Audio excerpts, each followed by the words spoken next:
Hello, everybody, and welcome to another episode of Highly Unsolicited Book Reviews for Invested Spouses. Yes. Invested spouses. It is hubris, right? Yes. So, The hubris to assume that we could do a podcast and maintain it for any significant period of time or have any routine schedule.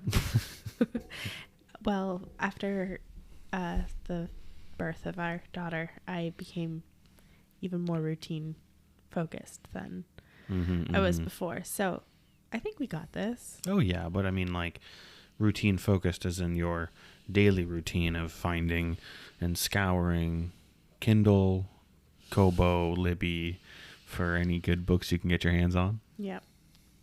That is just an ingrained part of my personality at this point.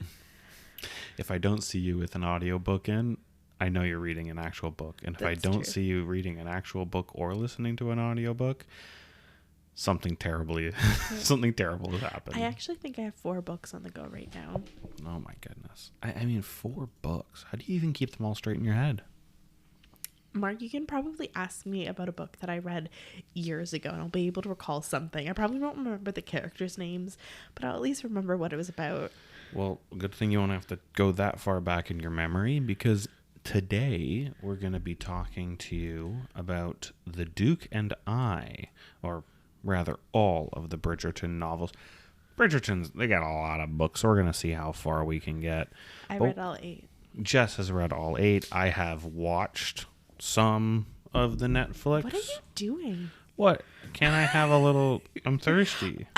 I'm just getting a juice. I can literally hear you taking the stride. You can't hear the crinkles. I totally can. No way. Listener, if you can hear the crinkles, please comment and chastise me. But if not, I was gonna say vilified, but I'll be redeemed. I'll either be redeemed or vilified in the comments. Juice. Okay. This is really good podcasting. It's drinking juice. We're going to be talking about Bridgerton today. So, obviously, I don't really think anybody doesn't know what Bridgerton is, but... Yeah, I mean, the TV show has become quite popular, and at this point, like, I'm a fan of the show and I'm a fan of the books, but I think the two are pretty separate. Like, I was actually talking to a friend today and they said that the TV show is almost like a fanfic of the books, because after the first book, the series doesn't truly follow the plots of the books. It seemed like they did a decent job for the first story. The first story was pretty closely followed. And then they just were like, let's get wild with it. Yeah. So we're not going to be talking about the TV show today. That would be something completely different. So we're just going to stick to the books and I guess my opinion of the books. Mm-hmm. I will say that it's not my typical genre. I don't usually read historical romance, especially like from that time. Like, I do love me a good Mr. Darcy. I do love some classic literature. But more in like movie form. Like I prefer to watch historical stuff and stick to more modern. Yeah, I have to admit, books. it's not really my cup of tea either. Yeah. But I don't know, when it was on Netflix and you were watching it, I'd be walking by or doing something and I'd always be like, well, that looks interesting. Yeah. Kind of got sucked into season 1 with you. Yeah. But book 1 is, I don't know, what was your overall impression? Let's start there. Book 1 was about Simon and Daphne.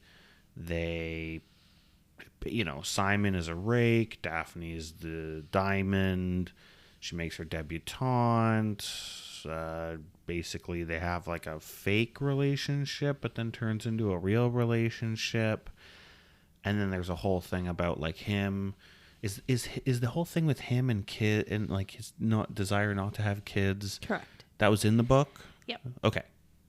Yeah, so that was a part of the main plot. And actually, what a lot of people have some controversy about it is, the fact that she kind of Baby trapped him or attempted to. Mm-hmm. So, some people took issue with that. And I think honestly, for that day and age, for something like that to happen, like, I think that it was an interesting twist, completely taking like the moral aspect out of it. Mm-hmm. Because I feel like, the whole point at that time period was to create an heir. So the fact that he was actively trying to not, and she was actively trying, is almost like a twist on that cliche trope for that time frame. I liked the book, and I actually read the book very shortly after the first season came out. So it's been a long time since I read that book. But I enjoyed it at the time, especially just like coming off the coattails of the TV show. I felt like it was good. There was some slight changes made from the show, so I still enjoyed it as a book on its own. Mm-hmm. But it's really the only book of the entire series so far that the show closely follows. Everything else is like very separate from the show. So if you're a fan of the show, you really love season 1, book 1 of the Bridgerton series is very similar. Also, the author has done something kind of unique. She's created what she calls the second epilogue of her books. So they are a story that follows the main characters after the epilogue. So I think Daphne and Simon's happens years later. But that's not always the case for all of the second epilogues. Interesting. Yeah, they're called the second epilogue. So sometimes reading the second epilogues, there's spoilers for other books about who marries who, because they often happen much later than the end of the book. So if you're not a fan of spoilers, I would recommend holding off on reading the second epilogues. So the first thing you did was read all the epilogues, right? No, I didn't. I read them so I would read the book, and then the second epilogue would follow, and I would read them. Got it. Okay. Yeah. But overall impressions, though, first book, solid. I mean, if that's your genre, or if you really like the show, I think you'd like the book.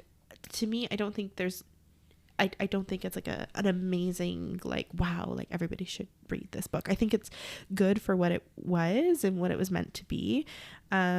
If I hadn't watched the show, I don't know if I would have enjoyed it as much. But again, that's more because the show was a lot of like longing looks, but like obviously that doesn't translate well into books. So was it like, I don't know, was there like, did you feel chemistry? I mean, it's supposed to be a romance, right? Oh yeah, like I think if you like the show, you like the book. This isn't usually my cup of tea. Got it. So I enjoyed it for what it was. I enjoyed it, I think, because I liked the show, and I liked the series because I liked the show. But I don't think I would have picked this series up if it wasn't for the show, if that makes sense. Got it. Okay, so the first book like matches pretty well to the show. Yes. Then we get to the second book, the Viscount Who Loved Me. Yes. This is the oldest brother. It is of the oldest family, brother, Anthony, and then his paramour. So it starts off with Edwina, I believe the girl's name is. She's the diamond of the season, and Anthony just decides he needs to get married. So he's like, well, whoever the diamond is, I'll marry them.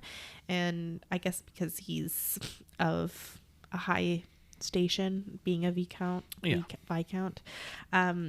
he thinks that he'll get her. But the twist is that they need to impress the sister, and Kate, who is the sister, ends up kind of becoming the main love interest, and they, very similarly to what happened in the first book, get again, spoilers for the book, she ends up getting caught with him in a compromising position, and so they have to get married, and then by the time that they're married, they basically both fallen for each other, but don't really know that about, they don't know about the other's feelings. And then it ends with, them confessing their love for each other. So it's a very classic story, kind of enemies to lovers. But I don't know if they would have gotten married if they hadn't gotten compromised. It seemed like the book was leaning in towards that direction, but that obviously you need to have some convenient excuse to bring the two people who who dislike each other but won't admit their secret feelings for each other. You need to have some reason to force them into some kind of situation where they can just talk to each other. Yeah, and I liked it. I thought I really liked the banter between Anthony and Kate in it. And I feel like you told me that like this one was the one that was very clearly diverged from the show, right? Like, yeah. Like I actually read the book first and then immediately watched season 2 and was like, wow, I don't actually like season 2 in comparison to the book. But if you just look at the season 2 as season 2 and not looking at the book, it's good drama. It's good television, but I did not like it as a adaptation. Yeah, it seemed like they took it more like, I don't know. The way they had Edwina portrayed, I think, was just one of those things where... Well, in this show, they decided to... Like, Anthony proposed to Edwina, and they almost got married. Like, literally, they were at the altar, and they were, like, saying their vows, and Edwina clued in that he was in love with... I know we're not talking about the show, yeah. but I do just have to say, because I did watch that part, and as somebody who didn't watch the rest of it, it felt so... It was like I was watching like a bad MTV show. It was like the music is telling me that I'm supposed to feel empathy and root for you, but it kind of just looks like you're a rich jerk and a completely stuck in her own head haughty lady. You have to point out here too for our listeners that Mark didn't actually watch the season. He just kind of came in at that part and he's like, what's going on? And I told him, he's like, wow. So context like through the season makes sense. Like I don't agree with the decision to step away from the main plot of the book and to add this. Personally, I didn't love it, but I feel like maybe if I would have watched the show first, it was building to this dynamic, so that was like the intention of the... Yes, but out of context it was writers. Like, yo, you are just being so rude. Just everyone is being so inconsiderate. Yeah. It was like this season of people who just decided to be completely selfish, and I was like, yeah, okay.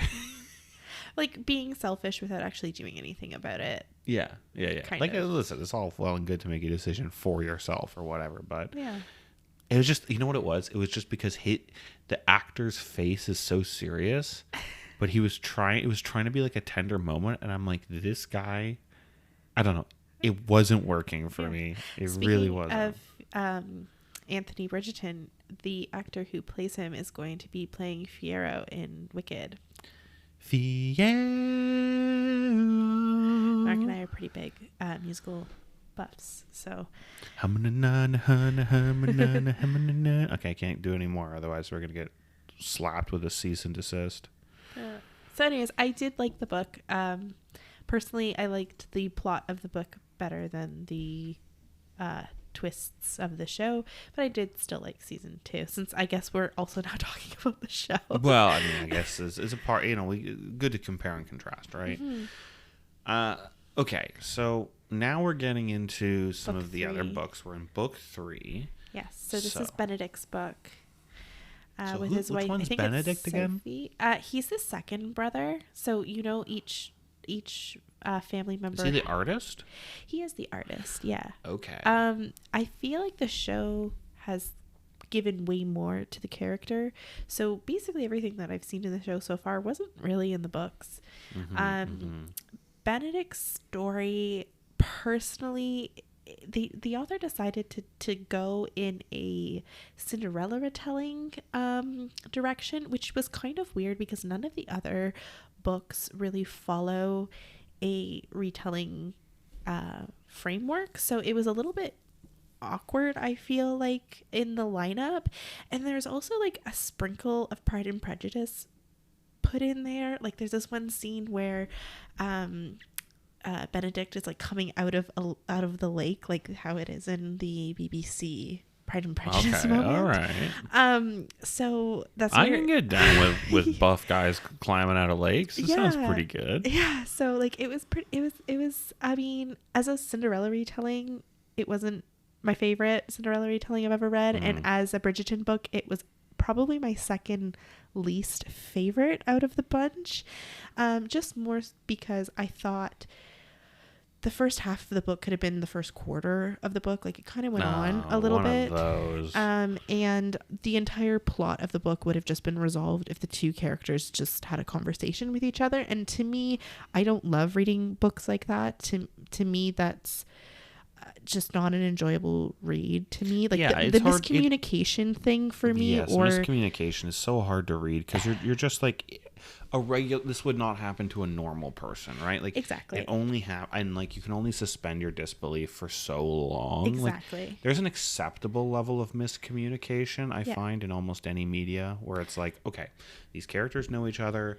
There's a conflict. For some reason, they're not able to like deal with it, but like the next time they interact, and they should interact fairly soon, this should be resolved. Yeah, and I should maybe clarify, it's more like a misidentification. So Benedict falls in love with her at a masquerade, and well, here, why don't we do this? Let me for this one, because this is the one that I'm a little shaky on. So the girl's Sophie Beckett. Yeah. She snuck into Lady Bridgerton's masquerade ball, and she was relegated to be a servant at the ball. No, she is a servant in her mother's house. Home. Okay. Yes. So she's like Cinderella with her stepmother and her stepsisters. And then she goes to the ball and she meets Benedict, but they're at a masquerade.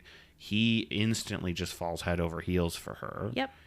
And then she obviously has to leave, and then they just like he swears he's going to find and marry her, but she's like basically a maid in her own household, so drama ensues, yada yada.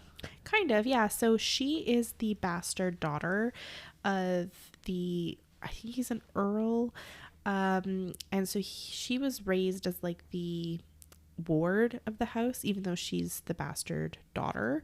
So it's a little bit of a different take from Cinderella, but still it makes sense. And then when the earl dies, the stepmother character gets basically an allowance for keeping her, but he doesn't specify how she had to treat her, so she basically becomes an indentured servant. Like she basically doesn't get paid for being a servant, and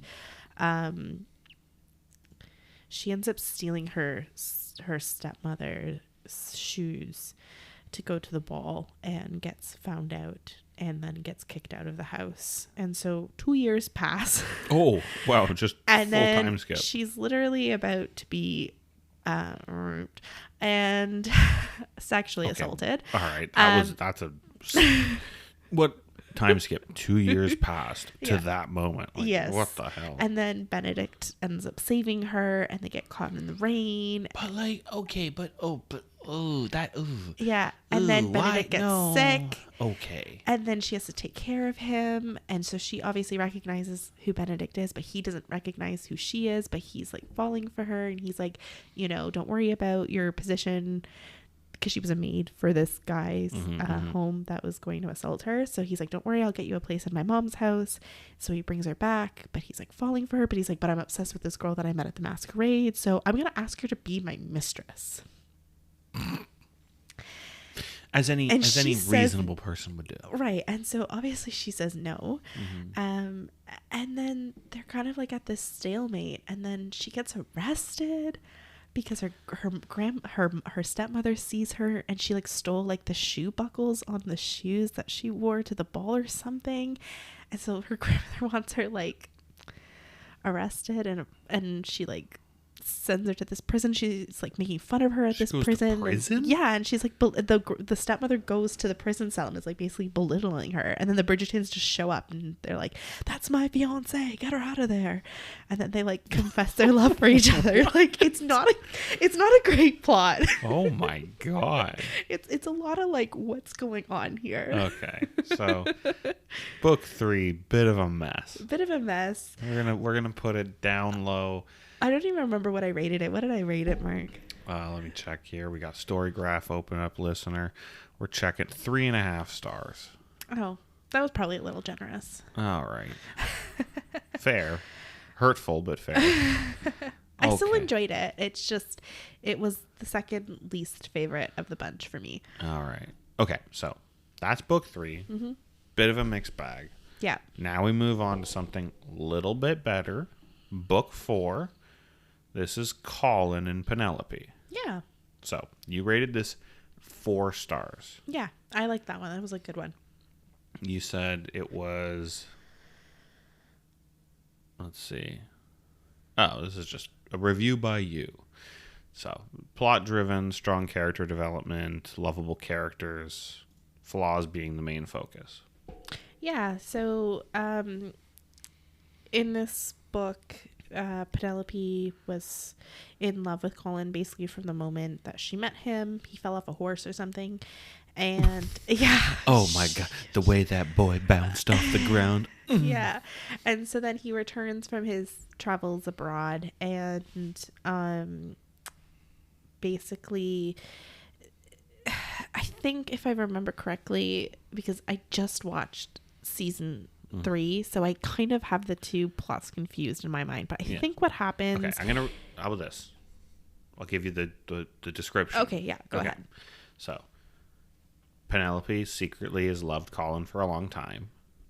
After a long time watching him, she discovers some deep secret of his and worries that she doesn't know him at all. He's tired of being thought of as nothing but an empty-headed charmer and is really tired of this notorious columnist Lady Whistledown. I can't believe we're not book 4. We haven't even talked about Lady Whistledown. Correct. Because in the book that it's not really a big plot point. Yeah. So that's something to point out, listener, is that in the show they've really ramped up Lady Whistledown as being like this, all like everyone's like talking. It's like really central to the plot. But in the book, Lady Whistledown, like her little newsletters are pretty much just like the things that start chapters, you know, like when you open up a new chapter. Yeah, and the things that characters talk about and stuff. It's not like a huge aspect of it. It's mentioned, but it's not the main driving force like I think they do in the show. Mm-hmm. So in this book, we don't know yet who Lady Whistledown is. Right. And then Colin returns to London from a trip abroad. He notices everything and everyone's a bit different, especially Penelope. And he starts like harboring feelings for her, but she has her own secrets, and then drama. Yeah. So I think Colin's secret was that he was like a really talented writer. Like he was writing kind of about his escapades while he was abroad. What? That's my biggest secret is that I'm an accomplished writer. Well, he didn't publish it or anything, but he's just like a good writer. And then obviously Penelope is a writer too. And one day he like follows her and she's like at the church where she leaves her column. So in this series, she doesn't like go directly to a publisher like she did in the show. It's more like she goes to this church and leaves it there, and her parents' solicitor or something was the one who got her started on the whole Lady Whistledown thing. Like it's very different than what they did with the show. But Colin like finds out pretty early on in the book that she's Lady Whistledown, like way before they got engaged. But really I think the main plot of the story begins with Lady Danbury, who is a widow, a very notorious widow in the series, announces that she wants to find out who Lady Whistledown is. So she offers, I think, £1,000 to whoever can unmask her. And it just so happens that Penelope is there in that moment, and Penelope makes some kind of comment about it, saying that she thinks that Lady Danbury is actually the one who's Lady Whistledown. So she's like, oh, you know, so many people think that, but nobody says that to my face. And so like there's this whole like background story between them trying to figure out who Lady Whistledown is, and Colin's quite worried that Penelope is going to be unmasked. And then Cressida, who is a character, ends up finding out who she is and starts blackmailing Penelope. But in the end, Colin ends up sticking up for Penelope and basically like confesses his love for his wife, because by that point they're married. And well, I would hope. yeah, I would he hope basically then says that like if his my amazing wife. If you were being blackmailed, you know, I love you, and I will happily, you know, it doesn't take a years and for somebody to blackmail you for me to say it, but I mean, God, it's like, this is my wife now. It's like, well, I don't really give him that much credit for sticking up for her at that point, but No. Like, nobody knows she's Whistledown. She's going to be unmasked. She's being blackmailed to be like, if you don't give me money, I will unmask you. So basically Colin takes it into his own hands and says like, I'm so proud of my wife. She's Lady Whistledown. And then just kind of like leaves with her, leaves like the party. Think of as Daphne, who was throwing the party, and kind of like everybody like shows their support of Penelope. It was honestly my favorite part of the book. It was a quite adorable love confession. It did not make it into the show, unfortunately.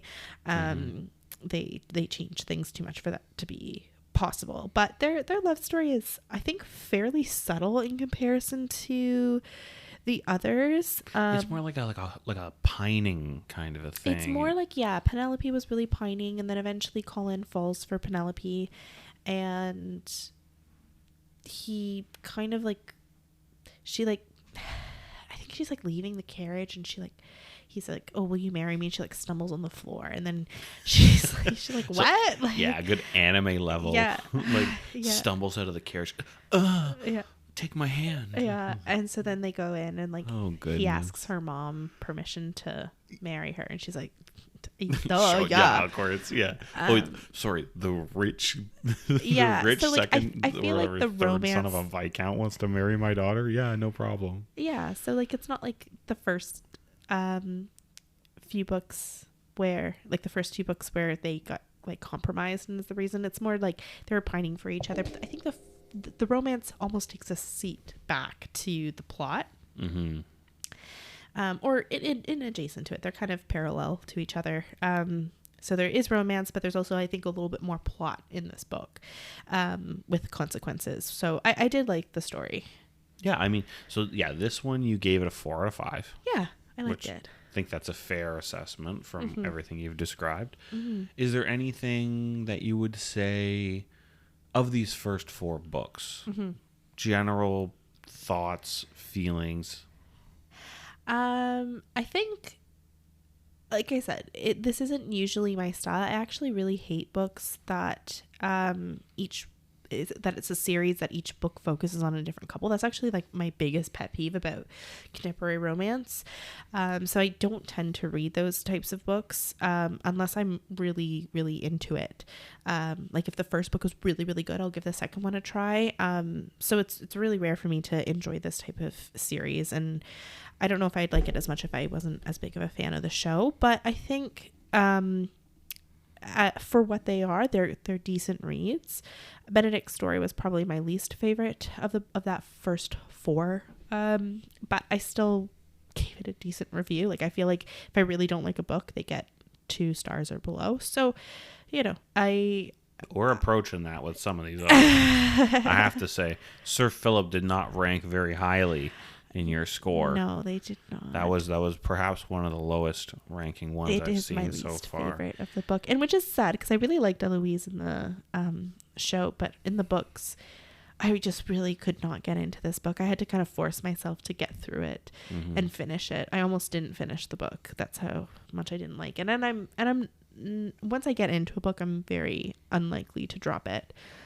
Okay. Well, we'll have to see that on the next episode because we've now hit our approximately 30-minute mark. We're going to break this into 2 sections here, listeners.